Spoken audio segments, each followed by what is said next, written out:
So welcome everybody today. I'm Professor Vinny Wade from the Computer Science Department and Director of the ADAPT Research Centre.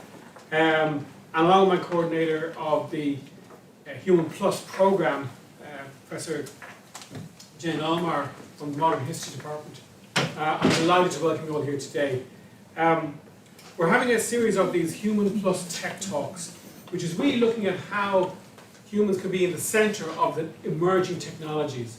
And what does that mean from a humanities perspective, and what does that mean from a technology perspective? And really, we see a challenge going forward, really, is trying to ensure that we are shaping society and shaping technology to suit the society that we want.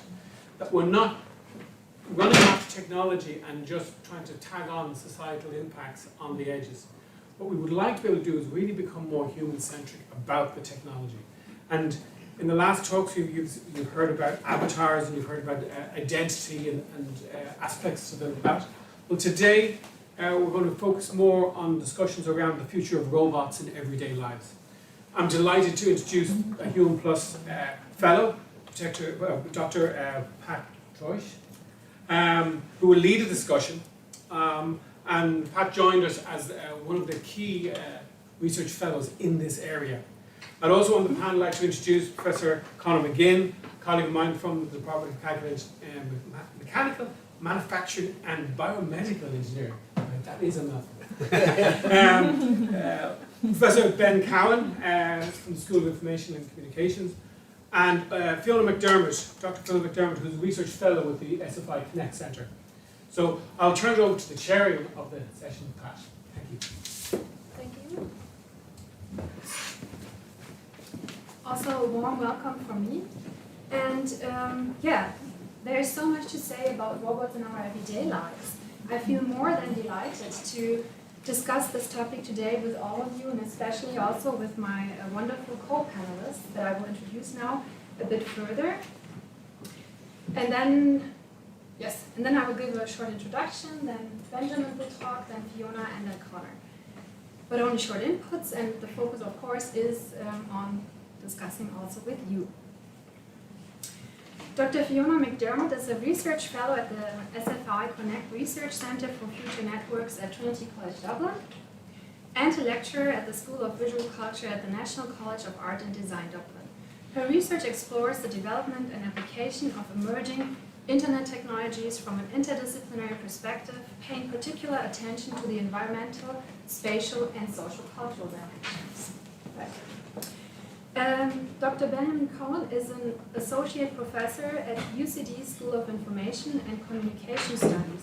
His research lies at the juncture between psychology, human-computer interaction, and speech interfaces in investigating how design impacts aspects of user behavior in social, collaborative, and communicative speech-based technology interactions. He is co-director of the HCI at UCD Group and is principal investigator at the ADAPT Center.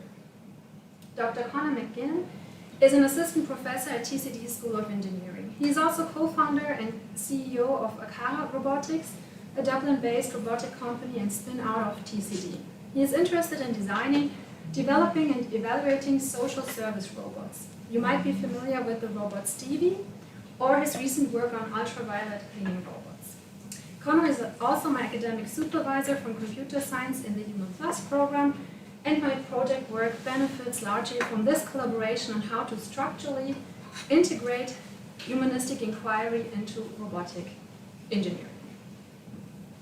Now, because it was so much fun last time with Kata's Tech Talk, let's also begin with a question, similar to the last Tech Talk.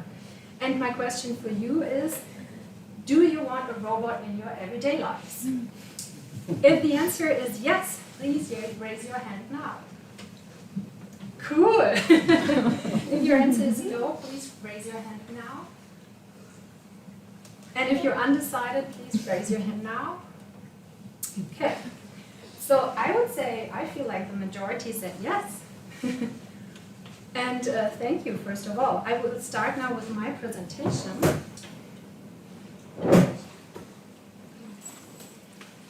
Our worlds of the global north are increasingly inhabited by a number of visual and textual narratives of a robot technologies-driven future that seems to start already now. Headlines report not only that the robots are coming, but also what they are coming for. In most cases, they depict the robotic arrival as a rather hostile endeavor, and that the robots are coming to steal our jobs. There also exists an almost equivalent number of headlines that advertise a robotic future in which the robots are coming to serve as our somewhat human-like social companions that will be beneficial to us and help us in different social scenarios, from shopping to elderly and infant care. Just to, I think we all have pictures in our head, but just to give you a picture, very famous Sophia robot. This article from January 2021 said, every household will have a Sophia robot by the end of 2021. Then, of course, the recent example, Elon Musk's Optimus, and they say that the robot will be commercially available within the next 3 to 5 years. These are more the companion, but Sophia is also negotiated as becoming a maid or nurse robot. And then, of course, we have the robot in, at the assembly lines, and here we have an armada of robot arms, or we have these creepy robots. We don't even know what they're doing, and why we need these robots for doing that. And of course, the question is, what robot did you have in mind when you answered my first question about your own robot? Because I want to challenge the idea that there can be an easy answer to the question, even though I said yes myself, do we want robots in our everyday lives, yes or no? It is important to clarify what kind and what kinds of robots we are talking about. The issue at hand is much more complicated, and it includes raising questions like, what will it cost to buy and maintain such a robot?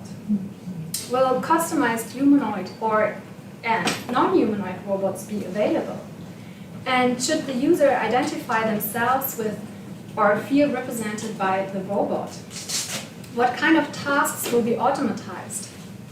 Here I'm thinking of robots as co-workers at the assembly line, but also as maids, social companions in everyday lives, and the list goes on. Who will benefit, and who will be involved in the design, development, and implementation of this new class of robots? This is, of course, a question that our transdisciplinary panel today will address. A very good slide here. I say that there exists a gap between generations and promises of robots like Sophia and Co. and the societal and individual needs. And my research, for example, is situated exactly within this gap. Robot tech has and will have in the future a huge impact on our societies, as certain robots will become part of our everyday lives. This is not purely a technical challenge of realizing such forms of automation. It is a profoundly socio-cultural challenge as well.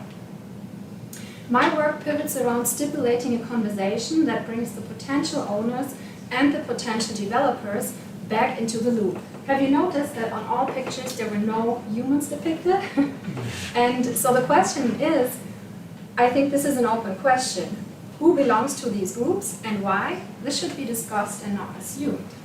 And we need new robots and new stories.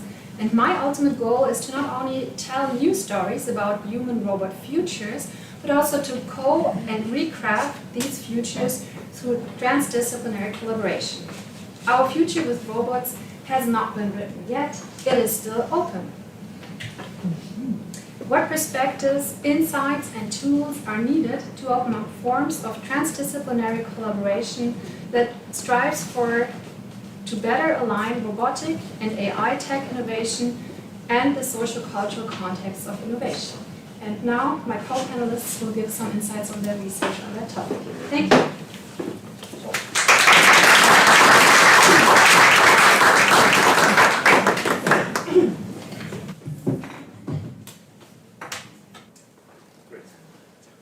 Hi, good afternoon everybody.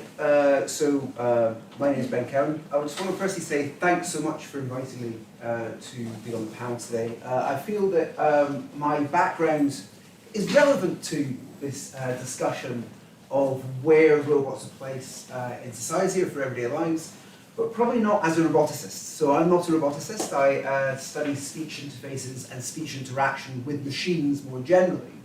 And so I'm going to talk a bit about what we've done at UCD, or what we've tried to understand about what that actually means when we say that we're communicating with a machine as a dialogue partner.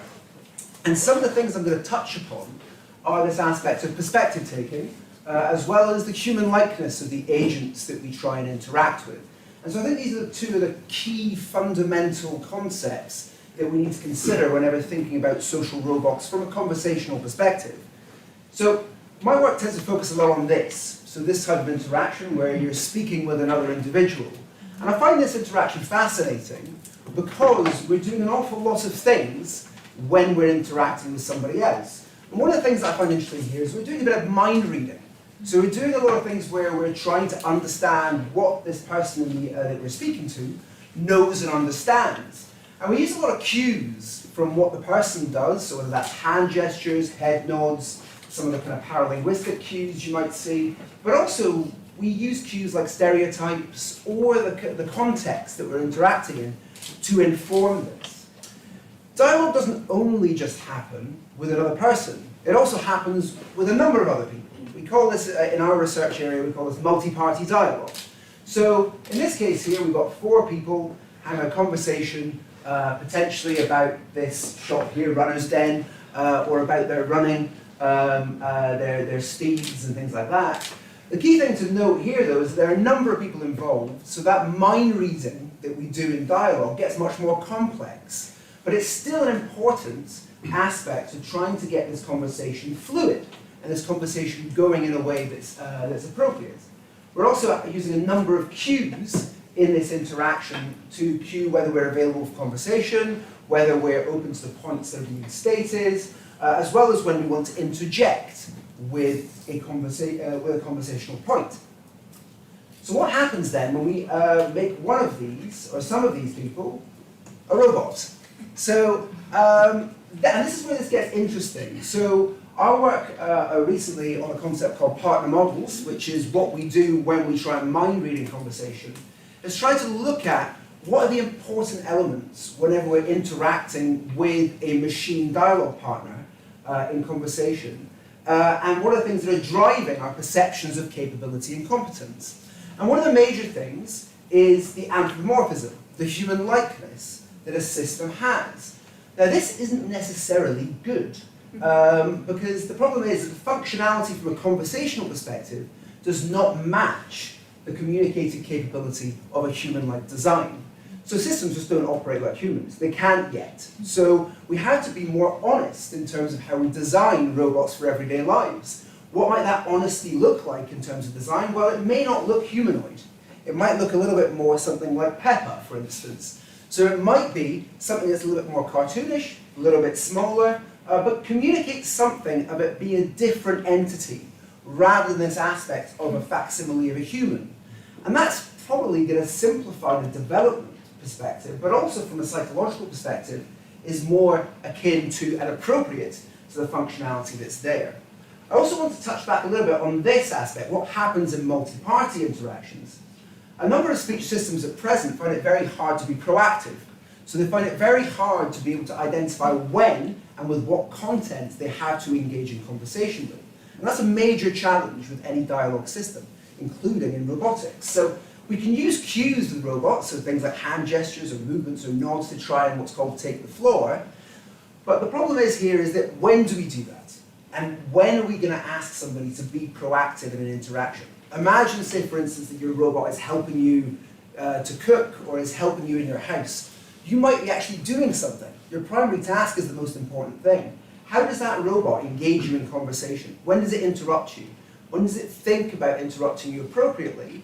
And what's the right thing it should say and how it should say it? These are all major questions that we have at the moment in our field, and it's one thing that we have to consider when we think about robots in everyday lives. So my final message here is that my view, and my discussion in this panel, is that rather than going for something human-like, let's go for something not human-like. And that includes voice and appearance to get this more accurate match between functionality and capability of the system for a dialogue partner. So, thank you very much. That's me.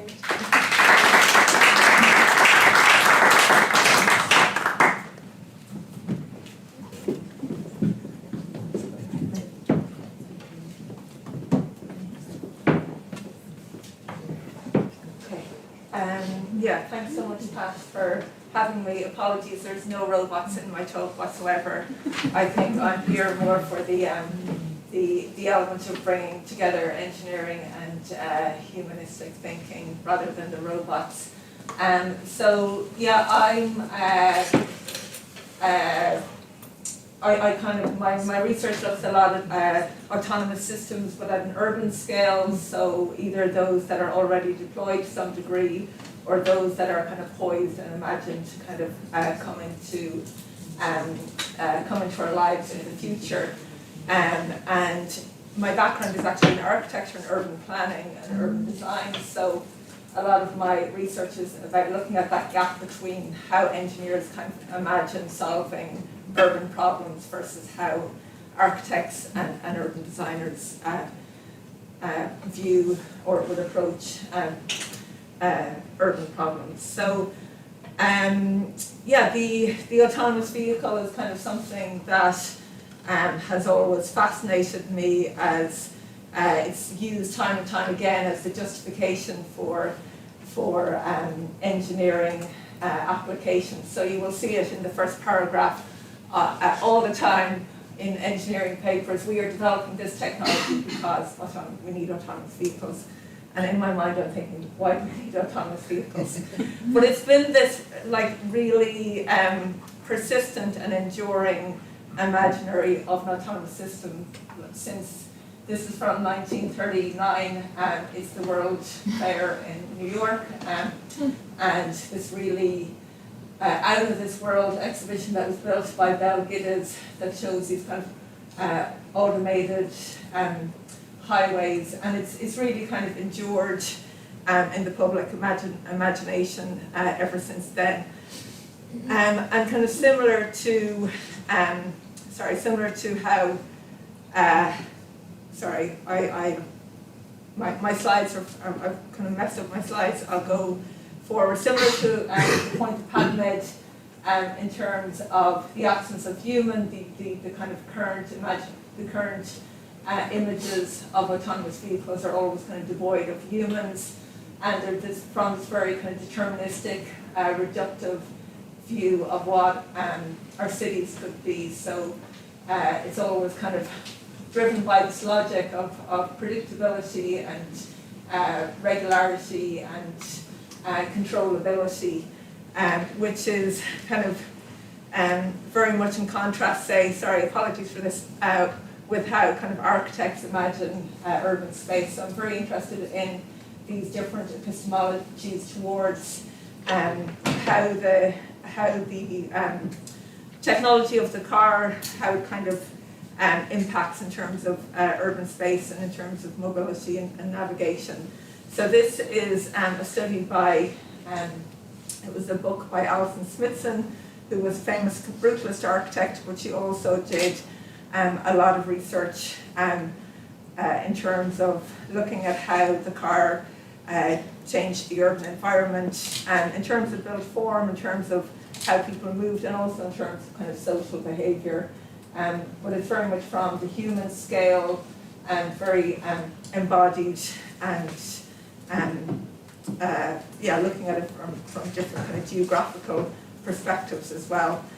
And this is another kind of famous study by architects called Denise Scott Brown and Robert Venturi. It's called, they wrote a book called Learning from Las Vegas, where they took this approach of looking at the form that was being kind of carved out by the car at the time, and looking at how it was affecting kind of affecting the building of a new kind of landscape.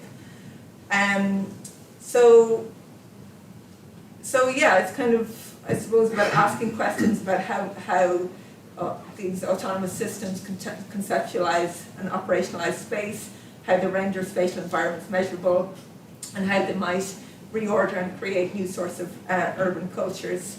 But in ways, there's kind of a lot of parallels then to be kind of seen between how both these kind of architects, so this is from the Learning from Las Vegas study, which kind of looks like an autonomous vehicle setup in terms of LiDAR scanning, but this is from 1968.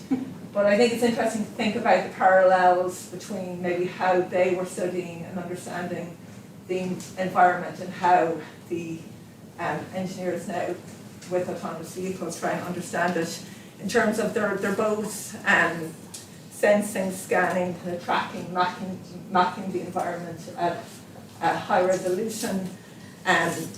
Yet I would argue that the architects kind of offer more than efficiency of data and statistical analysis, but they bring a much more reflective, ethnographic and political thinking to the complex ways that the technology of the car is shaping the city. So, yeah, and just to note maybe on kind of alternative narratives of autonomous vehicles, I think art and design also kind of has this interesting role in terms of breaking down these sort of typical narratives, either utopian or dystopian narratives of robotic technologies. This is a project by the artist James Bridle, where he just simply kind of draws a salt outline to kind of trick the machine learning algorithm. But I guess it kind of shows the kind of the real limitations of these technologies. And this is another project by Dylan Raby, these kind of famous critical designers from the RCA in London. And they have this project, I suppose it's quite dystopian, called DigiCars, but it looks at the future of kind of automated cars, less about traversing time and space efficiently, but more about the kind of, it's more about economy of space. So in this vision, everybody is standing up, a little bit similar to the scooter vision, I suppose. But I suppose they offer alternative kind of critical understandings and different understandings of these technologies. Okay, that's me. Thank you.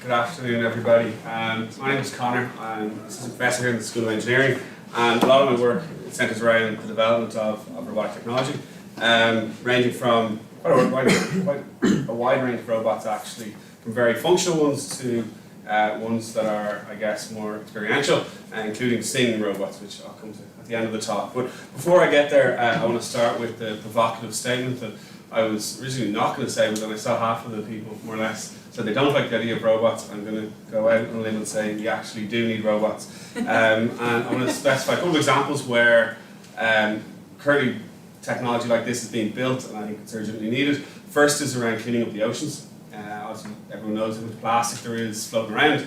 Just robots can be sent out in a much more sustainable way and a much greater scale than what's possible sending people out. Obviously, a lot more safe too. Second application is science, exploring the solar system. As much as we like to send humans into space, it's a pretty terrible idea. They cost a lot of money, run out of food, can't go very far, can't do much when they're there, whereas robots can do the opposite. I think in healthcare, there's another compelling reason to develop robotic technology. We saw COVID. This is an application I'm quite passionate about. 1.3% of COVID cases were coming from frontline healthcare workers. Sending people into contaminated rooms is a bad idea, and robots on the other hand don't get sick. And we've seen similar examples where contaminated spaces, such as after nuclear reactors go off, sending in technology is a way to solve a lot of these kind of problems. And robots are a key part of that, because not only do they have the AI to be able to make intelligent decisions, but they have the physical capability to do useful things. Another application Kevin touched on is around autonomous vehicles.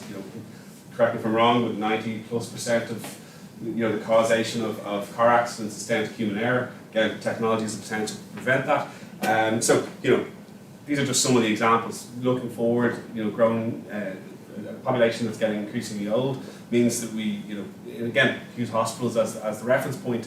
I think by 2030 there's going to be a global healthcare shortage of 18 million people. So again, we need technology, I argue, to do this. And I think robots are at the core of that. I think where the questions come, where the conversation becomes, is exactly how, what, and where we use robots. And that's currently in negotiation. And my research and the research of my team is all about exploring this. And as you can see, bridging this gap, it's a big gap.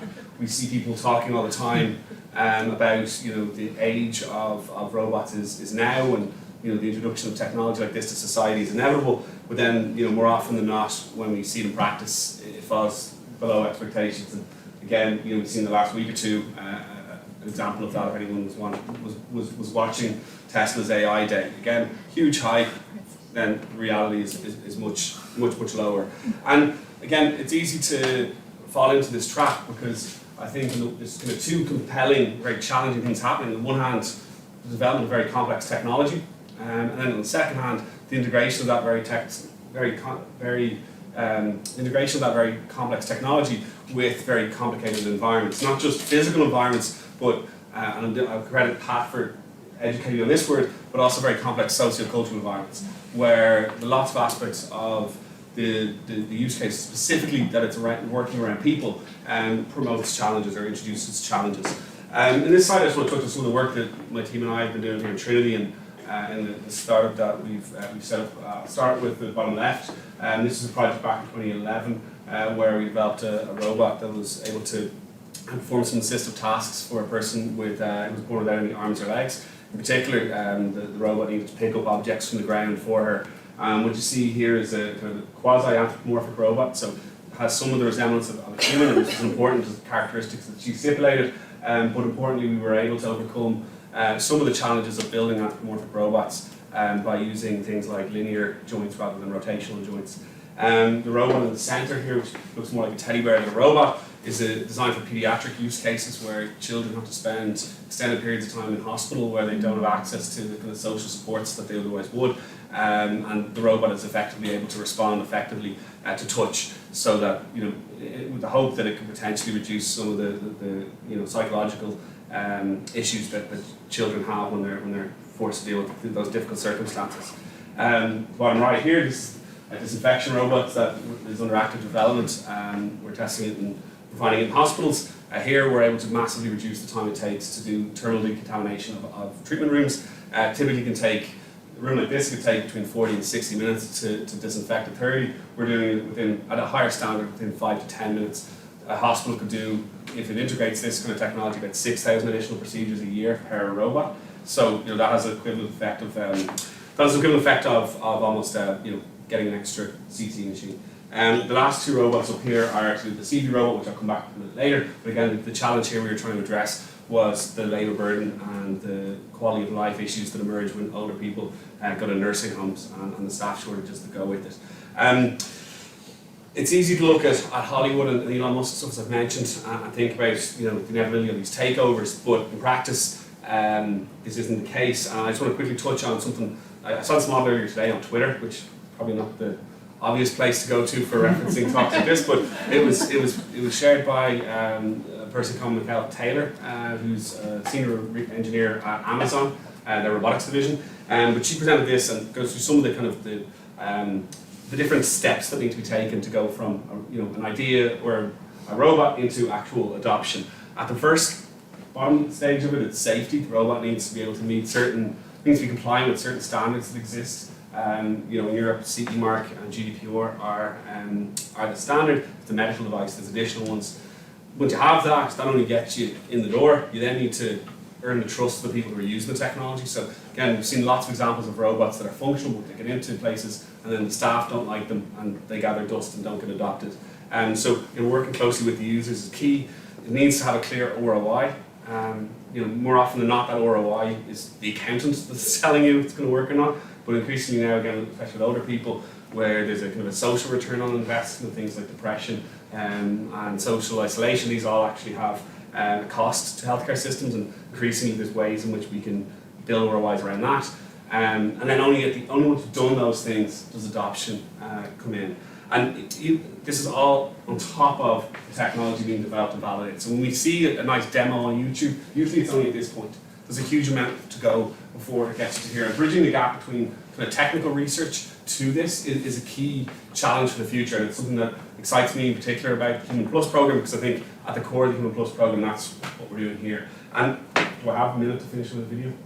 Half a minute? Half a minute, perfect. So I'll finish on a video of Stevie, and in this case I'll share is that what ended up happening was we built this social robot. The idea was to make it do lots of things in nursing homes, and we felt initially that what we'd get it to do was very functional things that needed to be done on a day-to-day basis. But what ended up happening was we started to engage at this stage with the users. They started talking about experiential elements, things that they wanted to do and what they enjoyed doing, and we effectively learned that in order to get it adopted, we needed to do stuff around here that was not obvious. And one of them was singing, because in nursing homes, music is something that a lot of people enjoy and share, and it's something that's actually very difficult for staff to use within the organisation.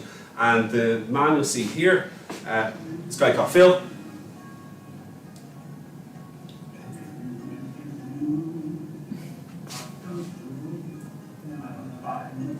That's as high as the volume goes.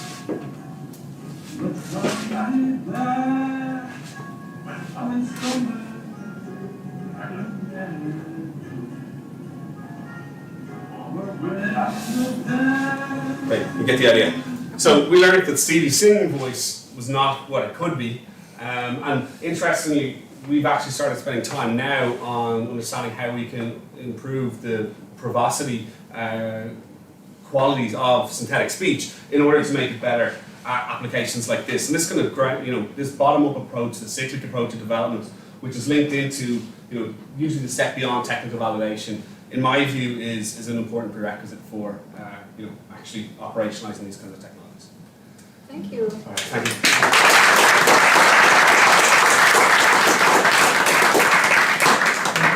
And I think there will be a lot to discuss, and now that you're also enabled with speech recognition, especially.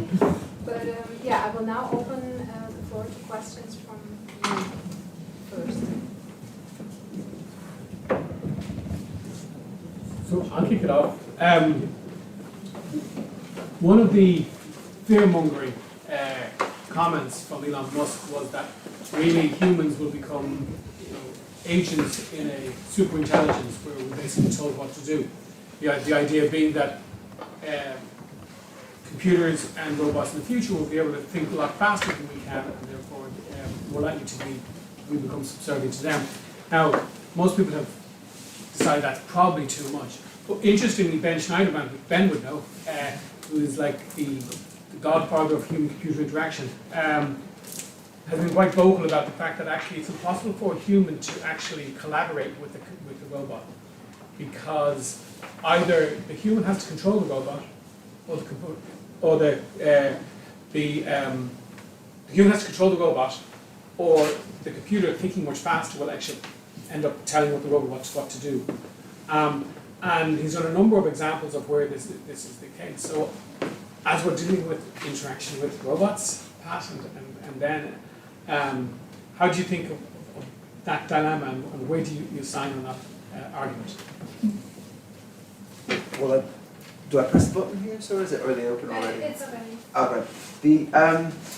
Yeah, that's an interesting one. I mean, I think there's so Ben also I think he's kind of right to some extent, because there's a sense of collaboration, and the social role that the robot takes is going to be defined by the purpose of the robot in the interaction. So, for instance, we might see a robot as a tool, really, to help us conduct particular activities that we are the leader of.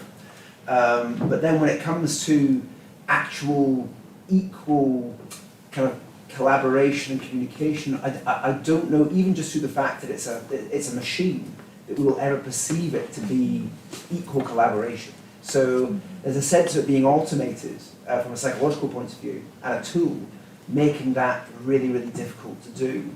So I actually think that probably collaboration is probably not the correct kind of way to focus in on that. But I don't know if that answers your question, but I think to some extent that the speed of the agent coming in and giving us kind of pieces of information and kind of almost usurping us, I think we're so far off that that it becomes, that might be a problem for, you know, it won't be a problem for a long, long time. But the fact that they take the position of a tool, I think is going to be the fundamental barrier to proper collaboration.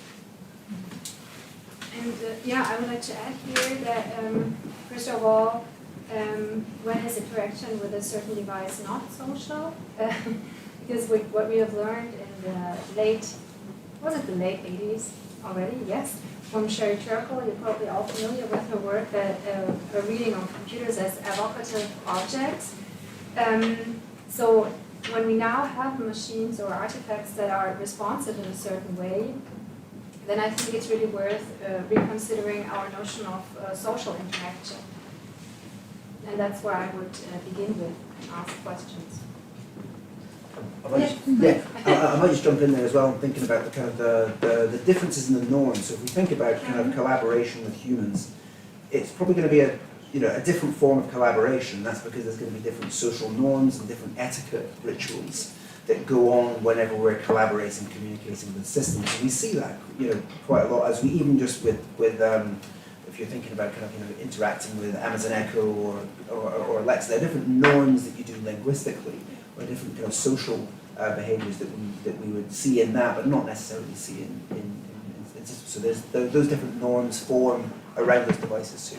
And I will add another sentence because I think you also already gave the answer of how to establish these norms or understand what kind of normative framework or conceptual framework, I would call it, of course, also as well, are necessary.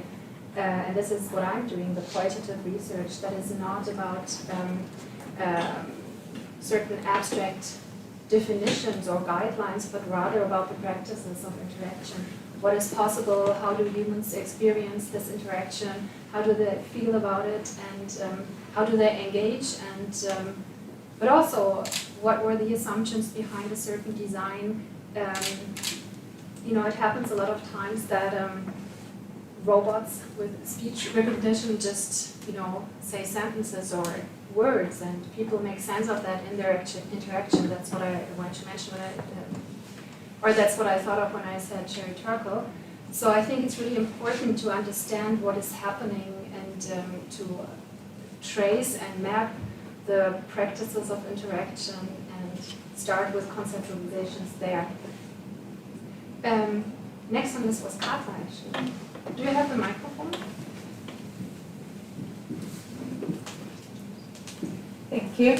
And thanks for the presentation. It's so interesting. And I just got caught on the whole idea between anthropomorphism and social cues or facial cues or any kind of cues that we use during social interactions and communication. What you were talking about that, and so I'm just curious about your take on this question, because we might be able to relate better to a robot that looks like like Pepper than some like a robot that looks like Sophia, which is like way into the uncanny valley. That's too close to be looking human, but it seems unreal. But from Pepper, we get less of these cues. And I guess my question is, just what do you think about this parallel also in terms of functionality? Because in some cases, it's an important part of communication, like how a robot is represented, and what kind of information, non-verbal information they can convey, and in other cases there might be functions where it's absolutely unnecessary. I think that this is a huge field of conflict between maybe what you're calling technical functionality, and I would call social cultural framing of technology, because of course what is the effect of anthropomorphization? We see it in Sophia. You can clearly identify the cultural markers of identification that she embodies. And I say she, of course, right? So this is something that goes hand in hand with the anthropomorphization.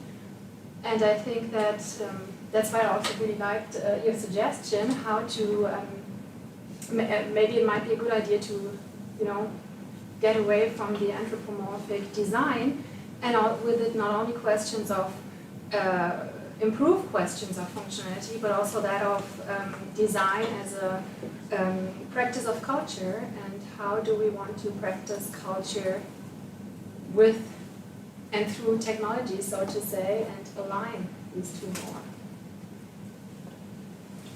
That a little bit. I think context is very important for answering this question. There's a principle called collaborative effort, and this basically relates to how much cognition or how much effort is required in order to be able to interact with a person or an object.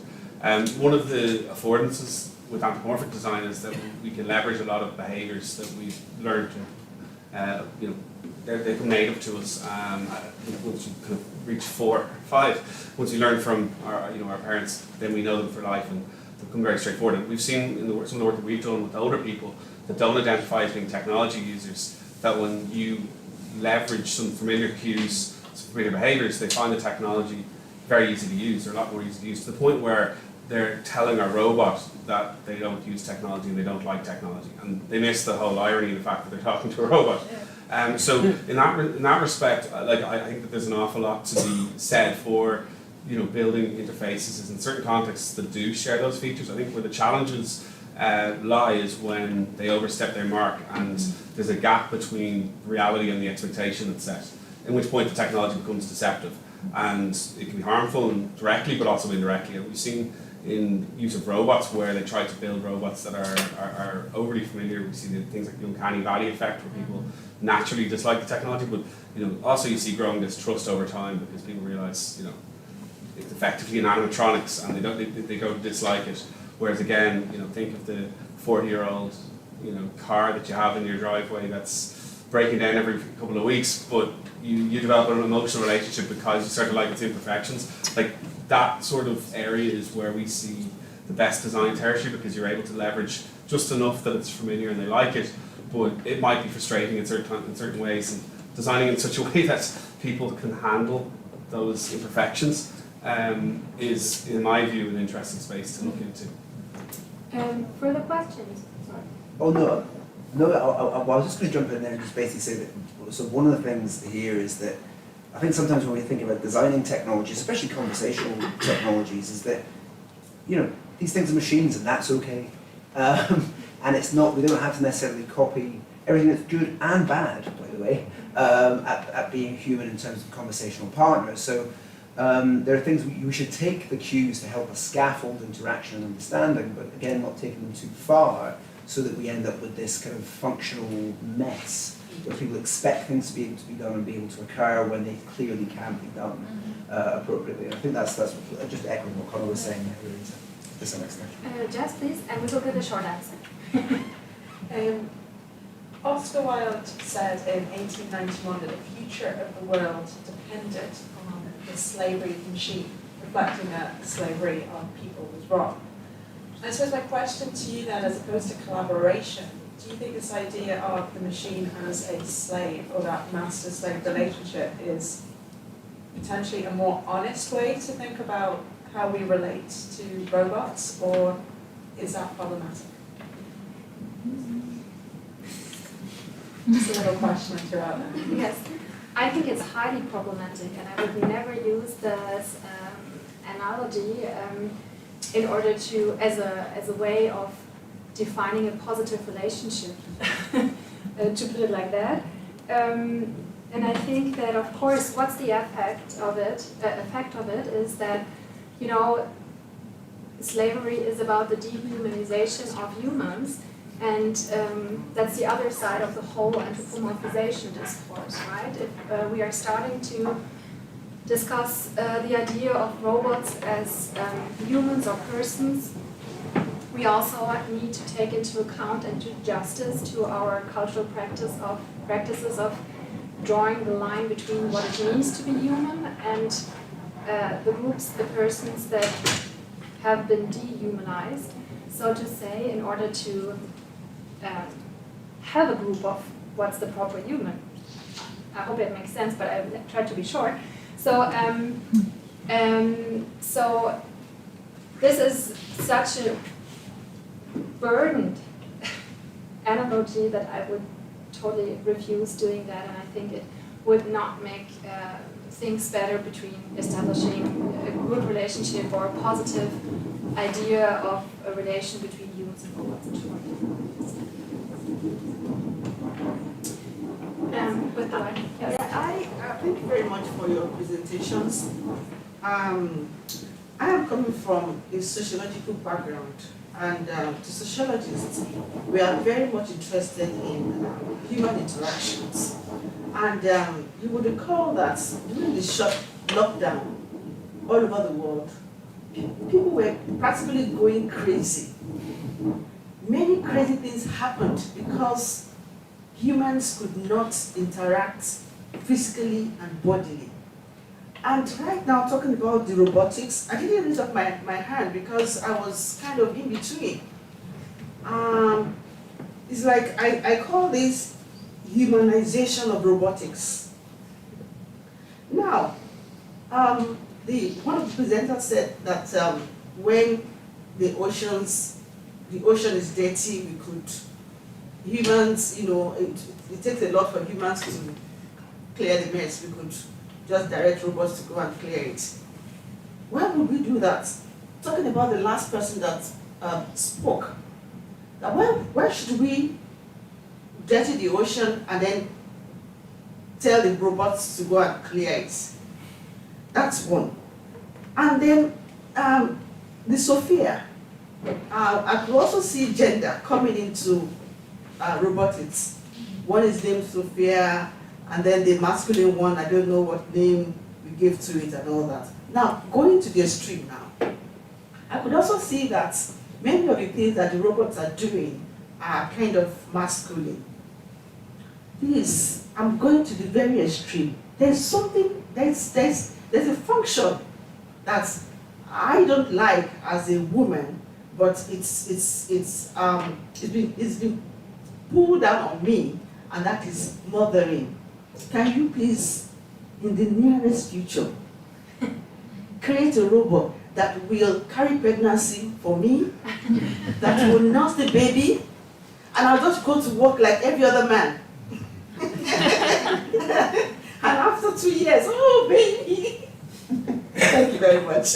Thank you. Actually, Shulamit Firestone, she's one of the most prominent feminist techno-optimists. She had this idea, I think, was it in the 80s? So maybe she's someone to also look into. The idea of, automatizing the whole pregnancy and giving birth thing. And yes, I think what you mentioned before, I think that is really food for thought, and that is the whole idea behind this panel, that of course if we live like, or continue living like we lived, what we haven't mentioned yet is the question of materials for all the robots. Imagine every household has a robot. Where do the materials come from? That's what I mentioned, the costs of buying and maintaining the robot. Of course, it's also a question of an ecological question, not only on the social and the economic, but also the ecological level, right?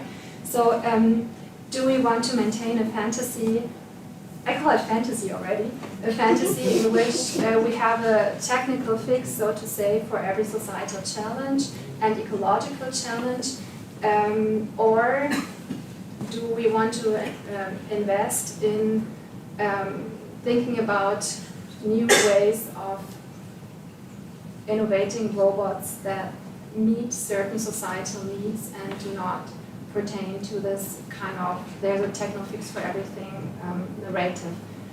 That's a question I think that needs to be raised a lot of times. Just on that note, and something I wanted to raise, when you're talking about the different kind of practical applications, I think there is an issue sometimes you see with all these technological fixes where it's a question as to whether this technology is prolonging the status quo because it's seen as kind of technological innovation. And that's a big question I would have around the autonomous vehicle, right? Like, do we not already know at this stage that cars were detrimental to how we live in cities? So I see that as a clear kind of example of a technology that's prolonging the status quo. I think you see it across the board in terms of technological development. And then to your point about why hasn't there been a robot invented that will deal with babies? And you're dead right. I think it speaks to the culture that these technologies are born out of too, right? And a lot of the times, they are very gendered. It's trying to change, but they still are very gendered environments, and then that reflects what gets built. I could touch on a little bit of this around the gendering of robots. This has been something that we've been quite conscious to try and do what we can to address, because it is definitely a problem that we recognise. But it can be challenging because, like, for example, our robot, which is called Stevie, the name Stevie was chosen because we felt it was a gender neutral name. Stevie Nicks is an example. But when you have any kind of a name that's gender neutral, there's probably going to be more examples of one than the other, and people will identify it as the one that they're used to seeing. Another area is the voice. It's very hard to make an androgynous voice easy to understand from a synthetic perspective. So, and there's not a big data set of androgynous voices to pick from. So you're usually forced to go into one of the categories, and just a simple thing like trying to make a gender neutral robot, the second you give it a voice that has a gender to it, then all of a sudden it falls onto that side. And these are just kind of very practical things that happen when you're building the technology, and you're often kind of not aware of the second and third order consequences that it has on users, but it's there. But I mean, in terms of whenever I think about speech interfaces as well in this world, just echoing the voice point, the choice that's being made there can really reinforce stereotypes around particular tasks, and that's what we see an awful lot with intelligent personal assistants. So there is work at present. So we've got a project with the IRC just now looking at how voice choices influence stereotypes and how we can we'll be aware of that in the design process. And I think there's something about robotic form as well that needs to include that kind of gendered stereotype process within it. But I think we're seeing an awful lot in the research that's coming through that's a really major point to come out. I think it's a fundamental change in the way that we think about design around those, and I think it needs to happen for sure. Yeah. And of course, one last sentence, you mentioned the more masculine type of robots. We all know the Terminator. This is a robot that embodies a threat, and you cannot use that robot as a potential maid or nurse. And so, of course, it seems to be, it is taken for granted, I would say, and I think it's where my work also comes in to question all these taken for granted assumptions that a nurse needs to be endowed with markers of female identity, for example. So we have time for one short question and short answer, of course, again. Thanks. Is the fear of unintended consequences holding back development? And is AI and robotics not a necessity to human evolution? Two questions. I could probably answer, at least give an attempt. I think it's holding some people back. Like Europe, for example, would be leading the way in terms of ethically built AI, and there's funding regulators and that would have very strict ethical guidelines on the use of the technology. Within the university, it's very difficult to take robots like the ones I shared and bring them into hospitals and nursing homes without going through lots of processes. And it can be stifling, if I'm honest. On the other end of the spectrum, you've got countries where none of that seems to exist, and the use of the technology is at the complete end of the spectrum.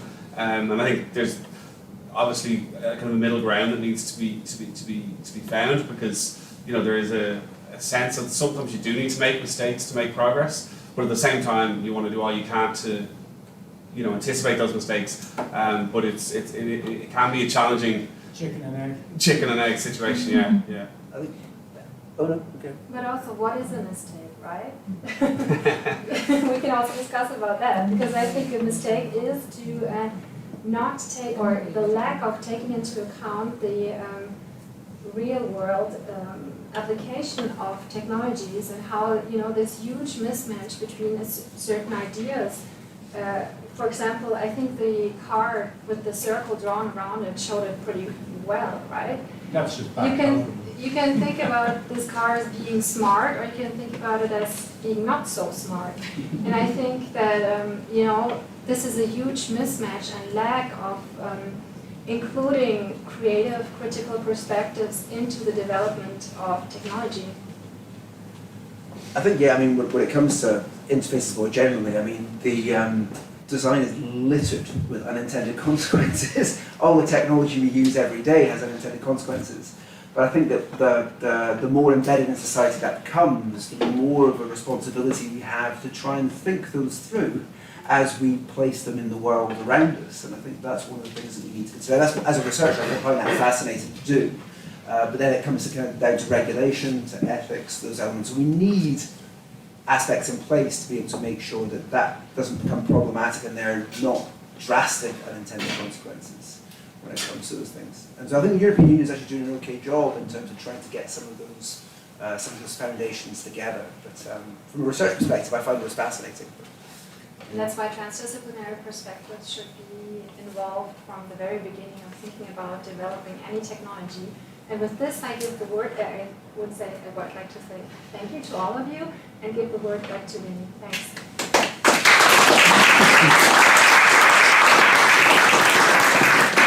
Thank you very much. The super panel, thank you so much. Covering a lot of ground, from Elon Musk all the way through to ethics. That seemed a distance. Just to, first of all, thank Pat, Ben, Fiona, Connor for their contributions today, and thank you for the questions. I think it's started a debate. These tech talks are designed to stimulate that debate. It's really interesting that the last question was around ethics and values, because our next big plug, Human Plus Tech Talk will be Nicola Palladino, and Nicola's panel will be on embedding human values and ethical standards in AI, which is a perfect segue from the last conversation. So thank you very much, and I'll see you on the 1st of November. That will be completely online. Is that correct? It's going to be completely online. Thank you very much.